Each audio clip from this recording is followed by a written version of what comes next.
voici donc pour discuter ce matin, question éducation, avec deux sujets au menu, je dois vous rappeler. On va parler un peu de cette bonne nouvelle, en tout cas, du gouvernement, à travers donc le Conseil des ministres qui décidait le mercredi dernier du reversement en agent permanent de l'État des agents contractuels de l'État. Cette information jugée bonne, en tout cas, n'est pas appréciés en tant que tel dans le rang des enseignants. Pourquoi? On donnera la parole à un enseignant tout à l'heure pour nous dire deux mots là-dessus. Et puis on parlera aussi de l'actualité au niveau donc de l'université d'Abomey-Calavi. Là-bas aussi, il y a une note rectorale qui frustre à la limite les enseignants. De quoi est-ce qu'il s'agit? On débattra de tout cela avec ceux qui sont là, justement. William Clécan passé par ici déjà. William, bonjour à nouveau. Bonjour Tanguy.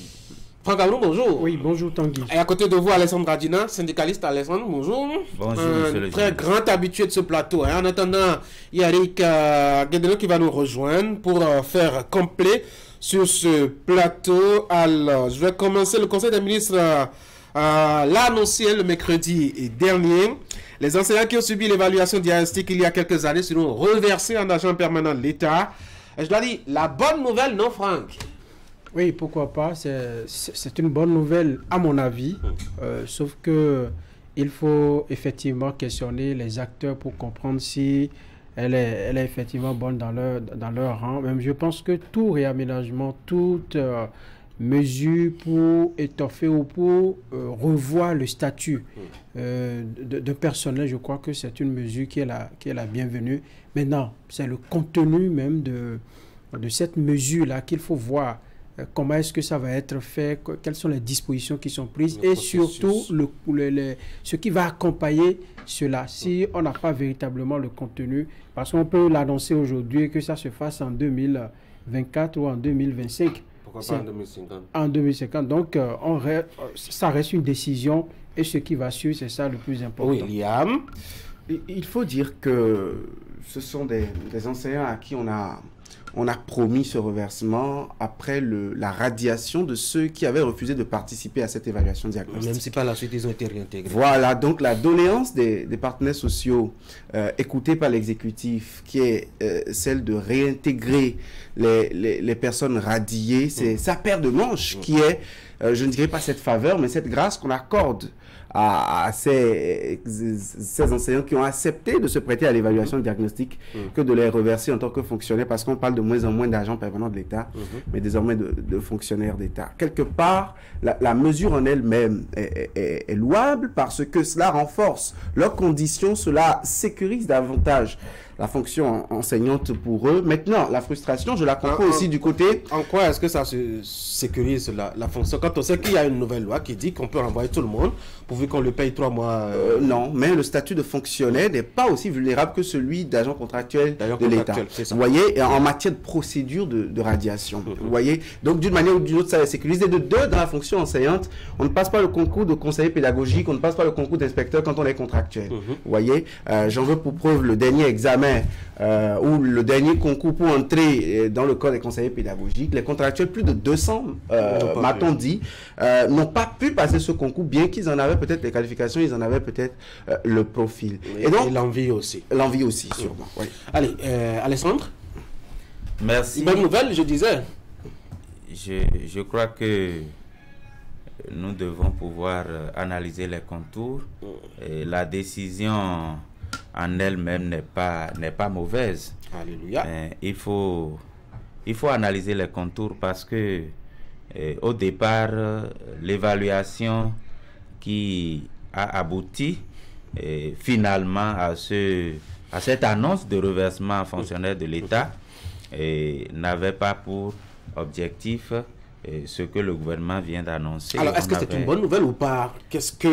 Comment est-ce que vous recevez cette information au sein donc des enseignants du Bénin? Enseignants contractuels, je veux dire. Bon, j'ai dit que cette annonce n'est pas mauvaise, mais est-ce que c'est de cette manière qu'il faut procéder au reversement des agents contractuels de droit public en fonctionnaires de l'État? Parce que l'évaluation a concerné les enseignants de sous-secteurs des enseignements secondaires générale. Et nous avons également des ACDP de la promotion 2008 dans l'enseignement technique. Il faut dire que cette évaluation n'a pas été étendue à l'enseignement technique. Ils sont combien au niveau de l'enseignement technique? Bon, nous n'avons pas le chiffre exact, mais ça doit faire plus de 1000 enseignants au niveau de la technique uniquement. Technique. Oui, au niveau de l'enseignement technique. Et l'évaluation n'a pas eu lieu dans l'enseignement technique. Elle se voit.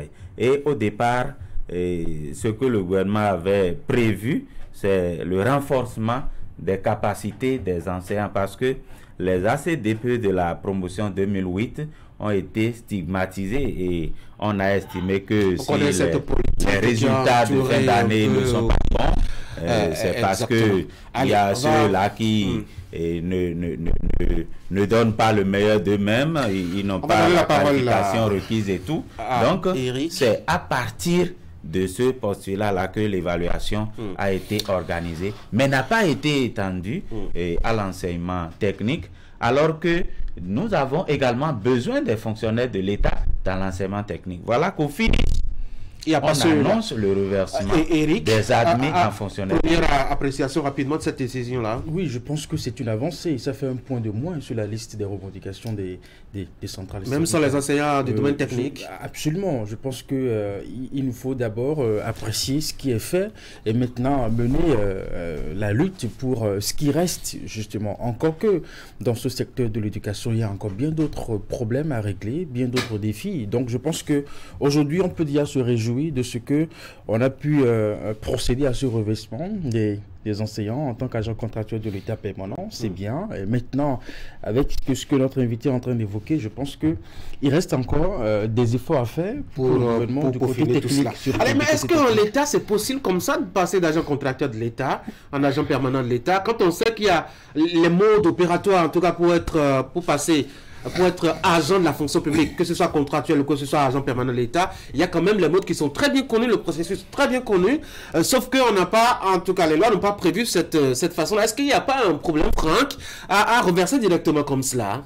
Non, on l'avait reproché aussi d'ailleurs aux agents recrutés, je crois en 2008 aussi, ceux qui étaient contractuels locaux qu'on a reversés en contractuel de l'État directement. Non, je ne crois pas que les cas de l'administration, les ministres ou ceux qui travaillent autour de cette question-là soient tous des godillots pour ne pas respecter ce qui se fait en la matière. Je pense qu'il doit y avoir des normes réglementaires, des normes légales qui entourent tout ceci. Donc il faut aller questionner les textes qui régissent ces genres de décisions que nous prenons pour mieux comprendre si nous sommes, est-ce que nous faisons bien ou si nous faisons mal. Et comme l'a dit Eric, je pense que on a réglé, c'est un problème de régler. Maintenant, le combat des syndicalistes, de tous ceux qui portent les voix des fonctionnaires de l'État ou de tout l'ensemble de personnels de l'État devrait aller dans le sens de pouvoir faire un lobby pour que les autres soient pris en compte, ceux de la technique. William, quelle est la sécurité juridique? Quand on sait que même les contractuels de 2008 recrutés sous Boni Yayi avaient été menacés à un moment donné d'être retirés de la liste justement des agents au service de l'État.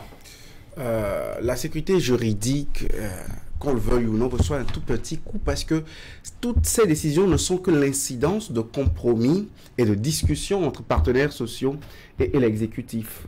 N'oubliez pas d'où nous sommes partis. Nous sommes partis de la situation des reversés de 2006 pour en arriver aux gens de 2008. Et aujourd'hui, on a parlé entre-temps d'examen diagnostic. Ceux qui devraient avoir 10 devraient être reversés en tant qu'agents fonctionnaires de l'État. Et les autres qui étaient en dessous, qui étaient toujours des agents contractuels de droit public de l'État, devraient rester toujours dans le corps. On a parlé de mise à niveau pour eux et de formation pour eux, même si les gens de la technique n'étaient pas inclus. Et c'est parce que sur l'application de l'effet de la décision de radiation de ceux qui ont boycotté carrément, que les partenaires sociaux ont sollicité leur réintégration et que cela a été admis, que l'exécutif de l'autre côté a voulu d'une manière ou d'une autre, faire une petite différence entre ceux qui ont obtempéré et non. Donc, je crois que d'une manière ou d'une autre, ce petit cadeau va naturellement faire bouger quelques lignes juridiques,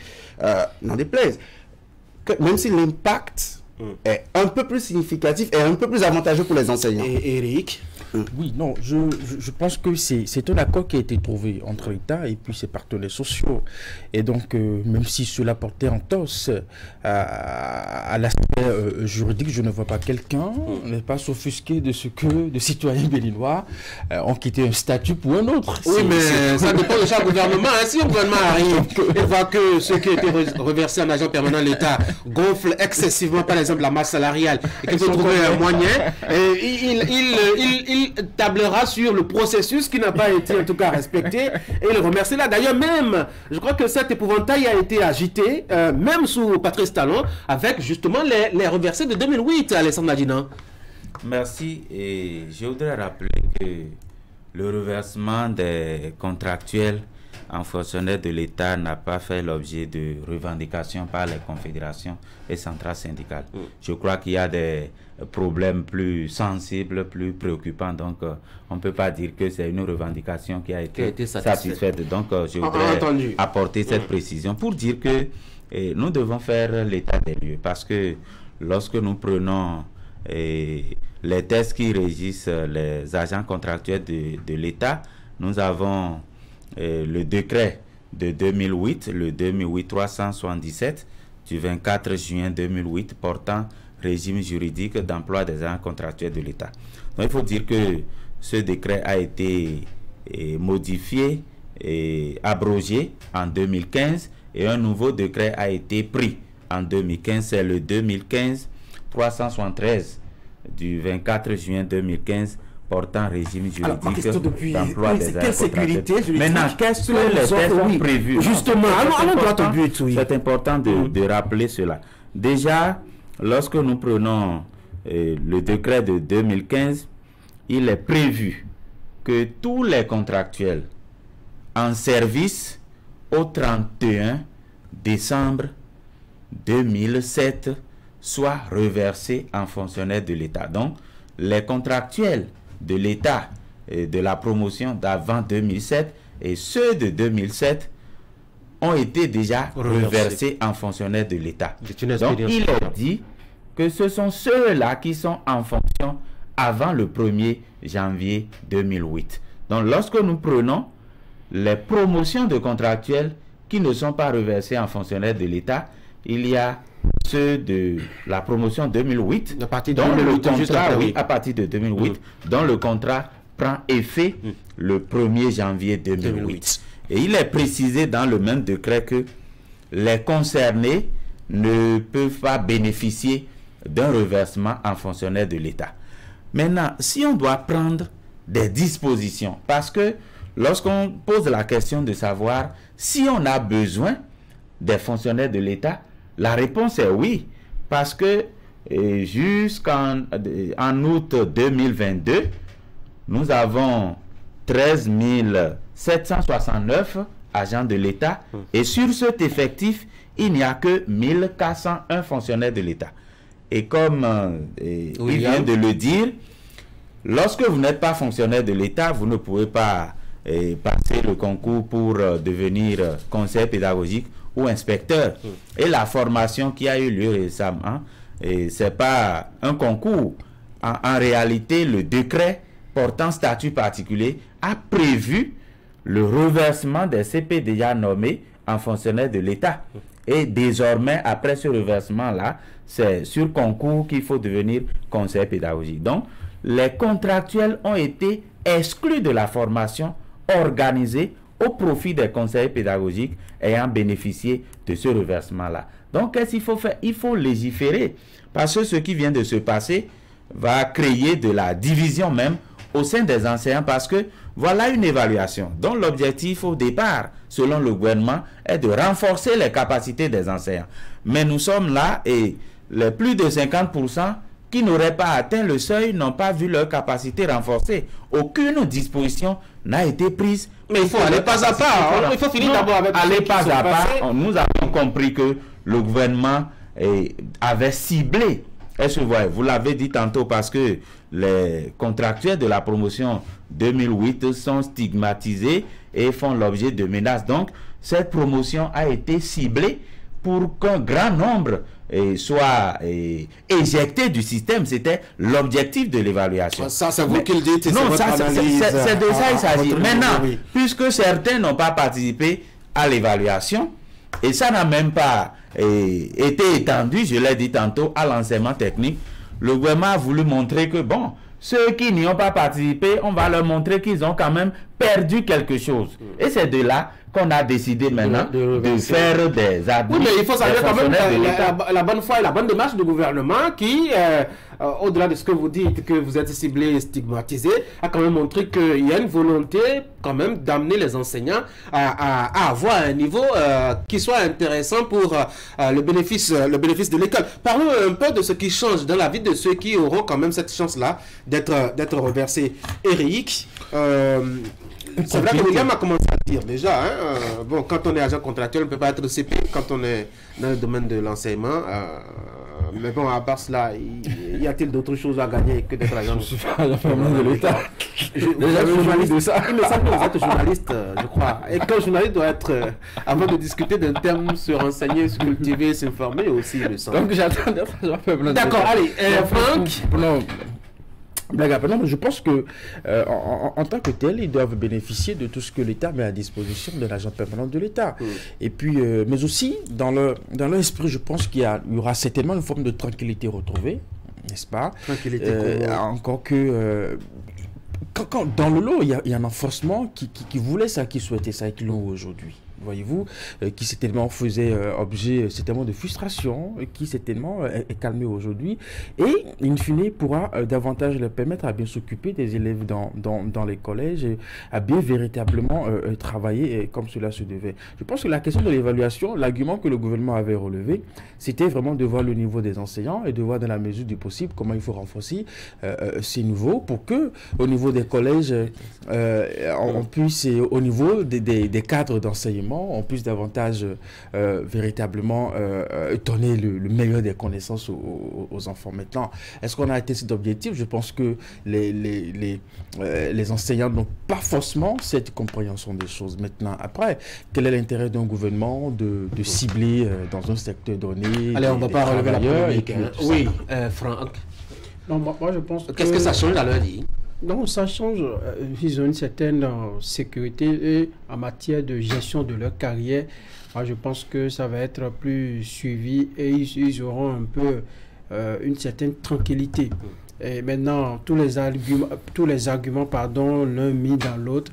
Moi, je pense que le gouvernement a trouvé, à mon avis, la passerelle, en tout cas le moyen de procéder à ce reversement-là, pour ne pas allonger les procédures qui sont peut-être parfois trop pesantes lorsqu'il s'agit de reversement. Parce que avec le développement que M. Adina a fait tout à l'heure, si on doit procéder, en tout cas par étapes, je pense qu'on n'en viendrait pas à ce reversement-là tout de suite. Il faut aller pas à pas et régler certains problèmes d'abord. Mais on aurait souhaité que tous les détails qui doivent être pris en compte, ceux qui se sentent pas pris en compte, soient pris en compte pour que nous n'ayons pas d'autres frustrations. Parce que lorsque vous réglez un problème et vous en créez un autre, ce n'est pas du tout bien.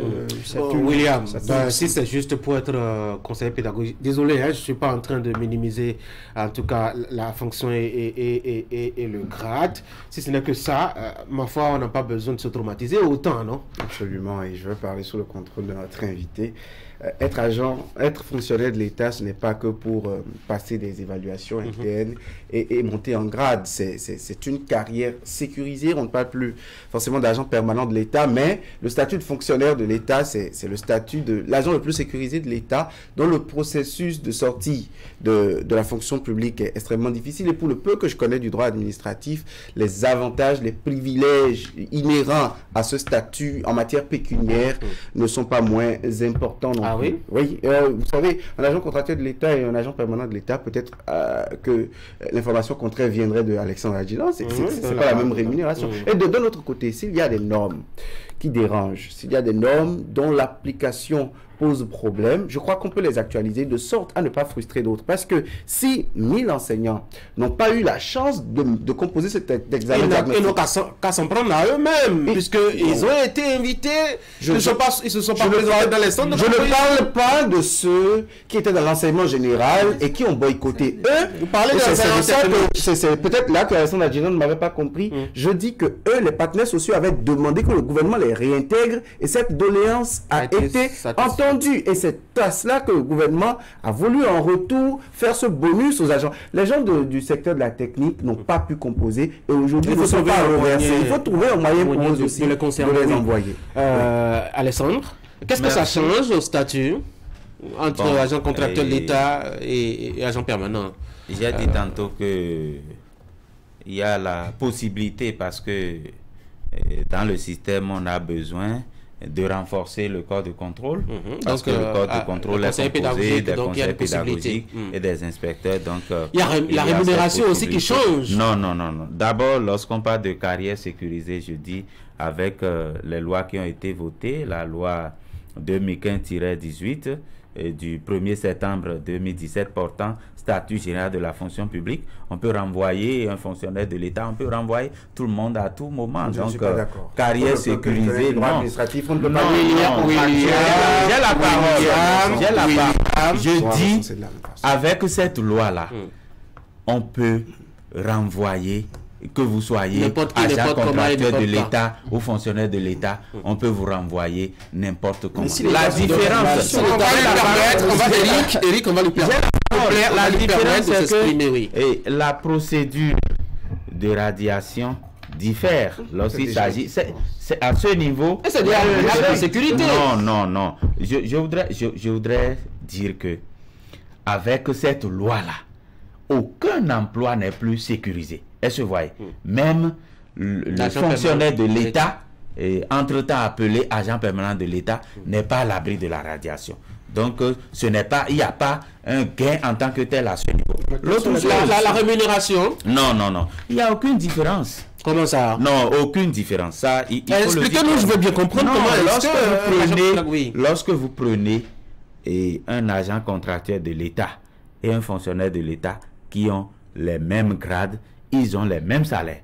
Ça, il n'y a aucune incidence financière. Que ce soit l'allocation familiale, que ce soit le traitement salarial, il n'y a aucune différence. Donc, lorsque j'ai découvert sur les réseaux sociaux que le porte-parole du gouvernement a parlé de 4 ans de rappel, je dis, mais rappel lié à quoi? Moi, je voudrais qu'on me démontre le contraire. Sinon, nous avons des collègues. Non, il n'y a aucun rappel. Il y a des rappels. Les rappels sont liés à quoi? Rien du tout, parce que il n'y a pas de différence. Il n'y a aucune différence entre les salaires. Lorsque nous prenons la différence, nous l'avons dit, procédure de radiation, on ne va pas appliquer une sanction de premier degré ou de deuxième degré pour sortir un fonctionnaire de l'État. Alors que la chose est possible avec un agent contractuel. C'est la seule différence de l'État. En dehors de ça, il a la possibilité de devenir conseiller pédagogique ou inspecteur. Est-ce que vous voyez? Et il faut passer le test pour pouvoir devenir conseiller pédagogique ou inspecteur. En dehors de ça, il n'y a pas de différence. Allez, on va permettre aux autres maintenant de réagir. C'est justement la question de la radiation. Pourquoi un État se donnerait du mal? Enfin, pas du mal. L'État qui procède à un reversement se donnerait encore du mal à radier. Oui, mais c'est là affaire à des actions un peu difficiles à contrôler. Voilà, non, pas un peu difficile, peut-être qui tombe sur le coup de la loi ou qui pose en termes de sanctions. Ça, c'est pas l'État. Je pense que dans tout secteur, il y a une forme qui voudrait que quelqu'un qui se retrouve dans cette situation soit sanctionné. Oui, Franck? Non, je voudrais dire que moi, je pense plutôt qu'il y a une sécurité. Si vous faites bien votre travail, vous ne serez pas radié. Même si vous êtes contractuel. Oui, même si vous êtes contractuel. Même si vous n'avez pas de différence quand vous êtes un agent. Oui, vous êtes un agent, vous faites bien votre travail. La loi a été prise pour prévenir les dérives que nous observons dans la société, dans l'administration. Parce que vous voyez des agents qui ne travaillent pas et qui parfois à la fin du mois sont les premiers à aller au guichet. Et qui s'énervent quand il y a retard. Il y a le rang, oui. Le point de compréhension est élevé à mon niveau. Alessandro Adjena a été très clair. Certes, aucun emploi n'est plus sécurisé, mais la procédure n'est pas la même pour les agents contractuels et les agents permanents. Et ça fait déjà une différence de sécurité. Et je crois que je n'ai pas de réaction à propos. Allez, on va finir cette discussion. Non, Alessandro, vous avez un mot rapidement pour finir? Non, je crois qu'il faut légiférer. S'il faut prendre un décret, il faut le prendre pour que tous les agents contractuels de l'État puissent bénéficier d'un reversement en fonctionnaire de l'État. D'abord, les différents décrets ont besoin d'être relus parce que lorsque nous prenons le ce décret... travail administratif se fera. Oui, parce que tous les décrets se sont référés à la loi 86-013 du 26 février 1986 portant statut des agents permanents de l'État, alors que nous parlons désormais de la loi portant statut général de la fonction publique qui reconnaît les fonctionnaires de l'État, les contractuels de l'État et les agents des collectivités locales. Donc, il faut éviter la discrimination et faire de tous les contractuels des différentes promotions à travers un décret, c'est-à-dire la promotion 2008, 2009, 2012, 2014 et 2017. Il faut prendre un décret et définir clairement les conditions de reversement. Par rapport aux aspirants, la question fait débat parce que on doit, les aspirants, leur reversement en agent contractuel de l'État. Voilà. Oui, mais on va pas mettre plusieurs choses à la bouche. Non, à la fois, il faut permettre au gouvernement de respirer. Non, le gouvernement a promis organiser une formation. Ça va venir. Au profit. Non, on a parlé de juillet et d'août. Le mois de juillet est terminé. Il n'y a pas eu de formation. On a parlé de l'évaluation en août pour faire des agents contractuels de droit public de l'État. Nous sommes déjà pratiquement en août et les modalités de cette évaluation ne sont pas définies. Oui, mais Alessandro Adjena, vous connaissez un peu la lourdeur administrative et comment est-ce que ça marche. Ça prendra le temps que ça prendra, mais ça viendra. Non, ça va venir. Allez, on va changer de sujet, chers messieurs. On va passer à ce qui se passe un cran au-dessus donc des enseignants dont on vient de parler. Je veux parler de l'université d'Abomey-Calavi où là-bas une autre rectorat énerve les enseignants. Désormais, il est interdit, en tout cas à ceux qui veulent soutenir leur mémoire de maîtrise, de master ou de licence, ou encore soutenir leur thèse de doctorat, d'avoir à échanger quelques libéralités avec les membres du jury. C'est un sujet qui énerve beaucoup là-bas. J'ai fait un tour hier pour mieux m'informer au sujet de la note. Ma foi, l'accueil est vraiment incandescent. Eric, comment est-ce qu'on peut comprendre cette note? J'ai lu la note. J'en ai eu pour ma dose hier, en tout cas. Du recteur. Félicien Avlessi, je pense que, enfin, moi, ça a été motivé par le fait qu'il faut une forme de justice, d'équilibre, de transparence, n'est-ce pas, à l'occasion de ces soutenances-là. Et donc, pour les gestes que nous observons, les petits gestes que nous observons, cela porterait entorse, n'est-ce pas, à l'équilibre des soutenances, à la transparence. Maintenant, est-ce que cela va véritablement garantir ça? Oui, mais qu'est-ce que ça fait? Est-ce que c'est... Il faut le reconnaître. Hein. Nous donnons des vins, nous donnons tout ce que vous voulez. Vous en avez donné aussi alors. Oui, ça c'est clair. C'est de l'autorité publique. Quand vous finissez.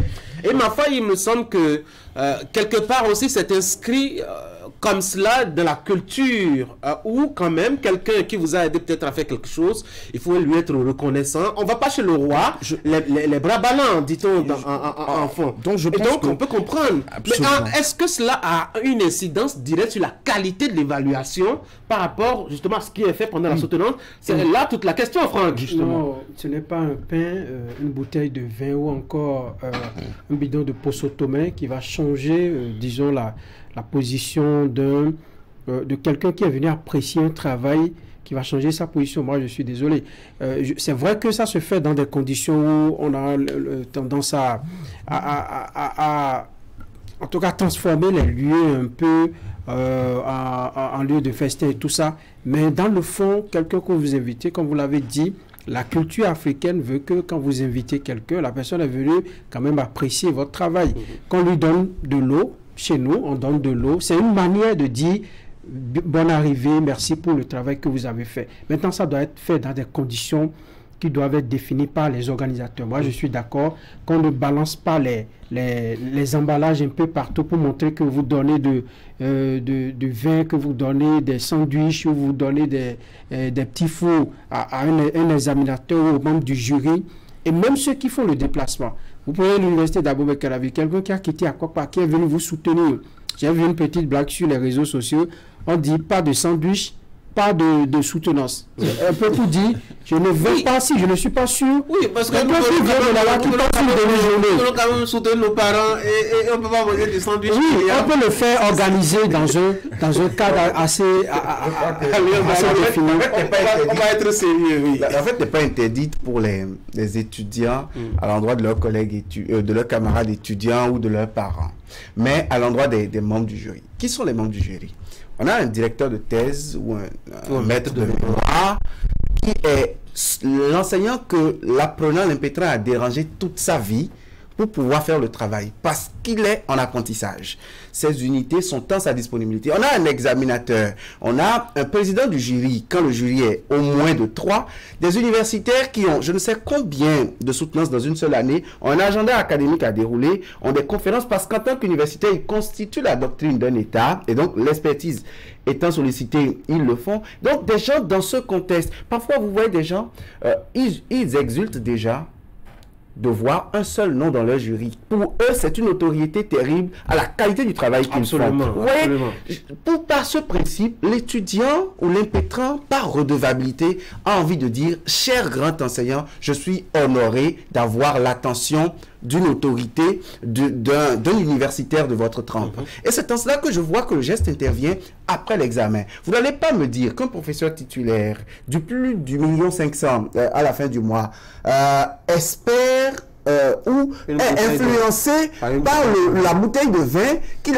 espère à la fin d'une soutenance par un apprenant. Oui, mais là, je suis dérangé. Il y a que, moi, quand j'écoutais un peu toutes les deux parties, parce que j'ai écouté enseignant hier, j'ai écouté aussi étudiants, il y a des étudiants qui disent, il y a certains enseignants qui exigent une qualité de vin, par exemple. Je suis d'accord. Une gamme de vin, par exemple. Un contenu de sac, par exemple. Et là, l'étudiant commence par se saigner. Je suis d'accord, Tanguy. Ou parfois, l'enseignant n'exige rien, mais parce que c'est la coutume, l'apprenant qui n'en a pas les moyens est plus préoccupé par ça que même les frais avec lesquels il va imprimer peut-être les exemplaires de son formulaire. Cette coutume, parce que nous sommes dans un contexte où il y a, nous n'avons pas les mêmes bourses, nous n'avons pas les mêmes ressources. Je suis d'accord que c'est ça surtout que vise la décision rectorale au nom du conseil scientifique. Ne l'oubliez pas, c'est pas une décision unilatérale du recteur, c'est une note de service du recteur, mais lisez bien, c'est au nom du conseil scientifique. Donc c'est un collège universitaire, donc des pairs de ces universitaires, c'est ce collège qui a pris la décision. Moi je crois que d'un côté comme de l'autre, il y a un intérêt à s'intéresser à la décision, mais tel que rendu,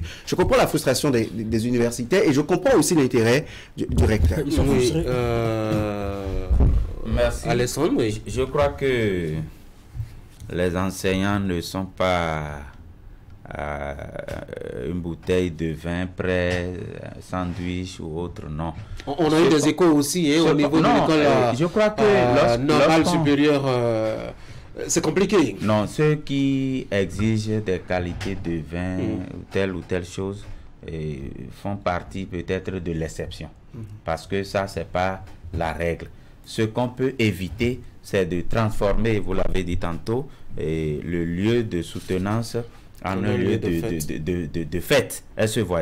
Mais en dehors de ça, je crois que ce cadeau ne peut pas influencer l'évaluateur. C'est pas possible. D'ailleurs, c'est à la fin de la soutenance que les cadeaux sont présentés, parce que dans les lycées et collèges aussi, nous avons des stagiaires qui sont évalués, qui font l'objet d'évaluation, ils soutiennent ou bien ils présentent un travail qui est apprécié par un jury composé de 3 membres. Donc quand ça finit, rien n'est exigé, c'est l'étudiant, le stagiaire qui décide d'offrir un cadeau symbolique aux membres du jury. Et ça, c'est après l'évaluation. Oui, Donc, mais je il y, crois a un aspect que William a soulevé et qui est, ma foi, très intéressant.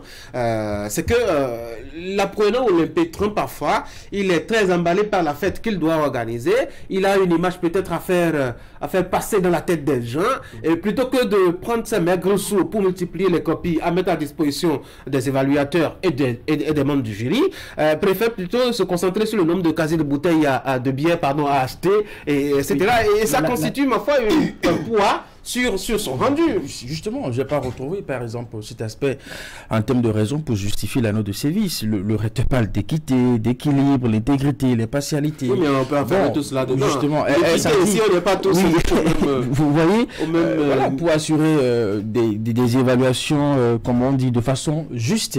Est-ce qu'au niveau du rectorat, mais du conseil scientifique, on s'est rendu compte qu'à un moment donné, par ce geste, les bouteilles de vin empêchent. Les bouteilles de vin, non, ont amené un jury, je ne sais pas, à peut-être donner un 15 plutôt qu'un 14, à peut-être.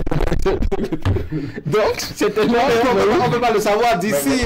Non, parce qu'il n'y a pas d'impartialité, pas de justice. Donc, c'est tellement qu'au niveau des rectorats, ils ont eu des éléments de preuve ou des membres du jury sont rendus coupables en-delà de notre fantaisie. Parce qu'ils ont reçu des cadeaux. Le mal, donc le conseil scientifique peut réfléchir dans ce sens pour prévenir aussi, sans forcément des données. Et comment ils feraient? Bon, c'est ça qu'ils ont fait. De prendre la décision. Moi, j'aimerais rappeler qu'il y a des maîtres mémoires qui financent plutôt les travaux des impétrants sous eux. Oui, c'est par l'assiduité de ces jeunes gens. Oui, mais c'est quand ils ont besoin de leurs documents pour évoluer aussi en grade. Et ça, on le sait. Pas forcément. Parfois, moi j'ai un cas particulier, par exemple, d'un proche qui, après sa licence, a été approché par l'université qui lui dit, dans ma spécialité, avec ton niveau, si je travaille avec toi, je le booste ton potentiel, tu seras bon. Aujourd'hui, il est en thèse. Pour dire, et c'est grâce à lui, ici, on doit tenir compte des maigres ressources du village là. Ce monsieur ne ferait jamais un master, par exemple. Donc, pour dire que les universitaires ne se résument pas à ça, et il faut relativiser. Alors, si moi je suis dans un jury, et l'impétrant m'appelle pour dire, vous aimez quelle qualité de vin? Je vais lui citer toutes les qualités de vin que moi j'aime. Parce que moi j'ai des préférences. Mais généralement, ils n'appellent pas, non? Généralement, ils appellent pas. Non, c'est pour dire ceux qui exigent. Je veux telle qualité de vin. Si vous m'approchez, moi je vais vous dire, je veux la fiole de pape, je veux un bon vin Bordeaux. Pour la pub. Mais déjà, comme vous appelez pour prendre votre goût, déjà. Dans votre esprit, vous êtes déjà pris. Il y a le fait de la salivation. Non, mais le jour de la soutenance, on m'a déjà appelé pour prendre mon avis. Et donc, dans les questions que je dois poser pour davantage et ces cadeaux-là puissent influencer les examinateurs, les évaluateurs au point de biaiser. Au point de biaiser la qualité du travail. C'est ce que le recteur dit. Ce niveau. Allez les gars, je ne crois pas. Merci beaucoup, c'était de bons moments d'échange. Je vous souhaite de passer une très bonne journée. Eric, William, Alexandre et Franck. Merci d'être passé par ici ce matin. Mesdames et messieurs, on va s'intéresser un peu maintenant à ce que nous propose ce matin le duo, éternel duo de mardi matin. Je vais parler de Ouliat Sanoussi et de Moufid Sabourin en termes donc d'immersion. Nous allons aller... Qu'est-ce que je dis là? Nous irons à la découverte. Peut-être que c'est la qualité de verre qui me perturbe déjà. Nous irons à la découverte d'un homme dans son métier. Richard Idodé est maître couturier, mais il est spécialisé surtout dans la confection des tenues d'âme et pas n'importe lesquelles. Il a un doigté et une précision admirable dans les modèles de femmes nigérianes, comme vous le connaissez, avec des spécificités de coupe, de couleur et d'achalandage, comme vous pouvez le connaître à la culture nigériane. C'est un maître. Voici Immersion de ce mardi matin.